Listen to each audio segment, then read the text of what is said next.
मागणी आहे तुमची शिरकट या सगळ्या नाही, मला काय आहे, प्रकरण खूप गंभीर आहे आणि इतकं गंभीर मुद्दा येऊन सुद्धा त्याच्यावर काही कारवाई होत नाही. आतापर्यंत माझी अपेक्षा हे होती, की मला विचारण्याच्या ऐवजी तुम्ही त्यांचे मित्रपक्ष किंवा त्यांचे पक्षातले जे मोठे-मोठे नेते या शहरामध्ये आहेत, ते संजय शिरसाटच्या व्यतिरिक्त खासदार आहे, भुमरे साहेब आहे, अब्दुल सत्तार आहे, अतुल सावे आहे, भागवत कराड आहे.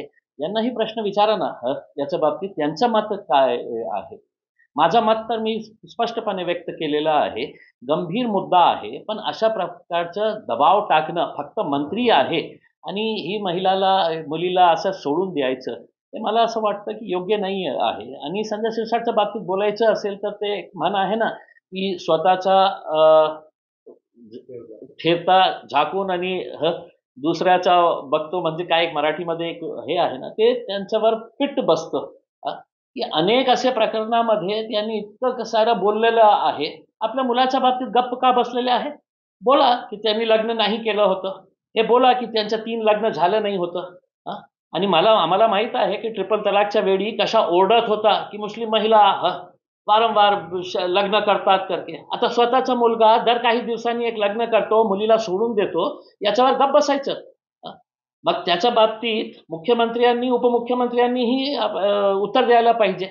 हे जे महिलांवर अत्याचार होत आहे, पुण्यामध्ये काय झालेला आहे, दररोज आम्हाला इतकं हे जे माज आलेले नेते आहे ना, त्यांच्या बाबतीत जे मुद्दे बाहेर निघत आहे, मग याच्या बाबतीत गप्प का बसलेले आहे? मुख्यमंत्री एकनाथ शिंदे साहेब, तुमचे लाडके नेते आहे, मंत्री आहे, त्यांच्या बाबतीत बोला ना तुम्ही. लाडकी बहीण योजना सुरू केली. आता या लाडकी बहिणीला कोण येणार? नाही नाही, काय आहे की लाडकी बहिणीच्या नावावर इतकं आपला स्वतःचा हे फायदा करून घेतलं. आपण बघितलं असेल की निवडणुकीच्या वेळी आपल्याला न्याय द्यायचा आहे, लाडकी बहीणची स्कीम काढत आहे आपण, सगळं आमच्या महिलांना, बहिणींना. हे बहीण आहे का तुमची? अशा प्रकारचं तुम्ही वागणूक करत असेल, तुम्ही जे तुमच्या घरी महिला आली तर लग्न करायचं, सोडून द्यायचं. कोण होती दुसरी जी लग्न झाली त्यांच्या मुलाचा? कोण होती? एकदा विचारून बघा त्याला. कार्यकर्ता होती. मग कार्यकर्ता आपल्या घरी यायचंच नाही, नेत्यांच्या घरी. लग्न करून टाकायचा, सोडून द्यायचं. असाच प्रकार दुसऱ्या लग्नामध्ये झाला. पहिल्या लग्नाची बायकोला सोडून दिलं, तिसरी महिला सोबत लग्न केलं आणि उलट धमकावण्याचा प्रयत्न सुरू आहे की नाही आमचे वडील मोठे नेते आहे. अरे तुम्ही किती मोठे नेते असेल, काही कायदा कानून आहे का नाही राज्यामध्ये?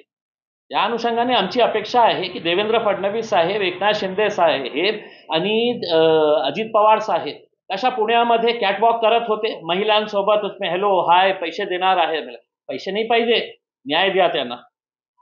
एन्काउंटर झाला यातही संजय शिरसाट यांनी आदल्या दिवशी सांगितलं की पोलीस दरोड्याच्या गुन्ह्यात सामील आहे आणि त्याच दरोड प्रकरणात आता आज एन्काउंटर झालं. मला तर आश्चर्यच वाटतं, असं कसा पोलिसांचा आणि हे नेत्यांचा साठालोटा आहे. म्हणजे एक दिवस हे मंत्री म्हणतो की पोलिसांमुळे हे क्राईम वाढत आहे आणि दुसऱ्या दिवशी एक आरोपी सापडतात आणि त्याचं डायरेक्ट एन्काउंटर होतात. म्हणजे ठीक आहे, काही हे झालं असेल तर हे एन्काउंटर कशामुळे झाला? पोलीस इतके घाबरले होते की मंत्र्यांनी सांगितलं आमच्यावर बोट दाखवत आहे. त्याची तर ज्युडिशियल इन्क्वायरी व्हायला पाहिजे.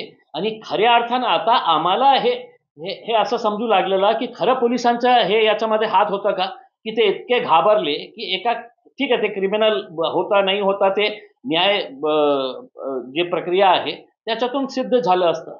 पण पोलीस इतकी घाबरली की डायरेक्ट त्यांनी एन्काउंटर केले आणि नेत्यांना सांगितलं की साहेब आता आमच्यावर बोट दाखवू नका, तुम्ही आमच्यावर जेव्हा बोट दाखवत होते आम्ही तुमचा हिशोब बरोबर केलेला आहे. माझं तर हे आहे की हे जे नेत्यांनी पोलिसांवर बोट दाखवले होते, त्यांचे कसे कसे धंदे या शहरामध्ये सुरू आहे, हे याचा तपास पहिले लावला पोलिसांनी तर तुम्हाला सगळं कळेल की कशा प्रकारचे क्रिमिनल्सला पाठबळ देण्याचं काम हे संजय शिरसाट आणि त्यांचा पक्ष करत आहे शहरामध्ये.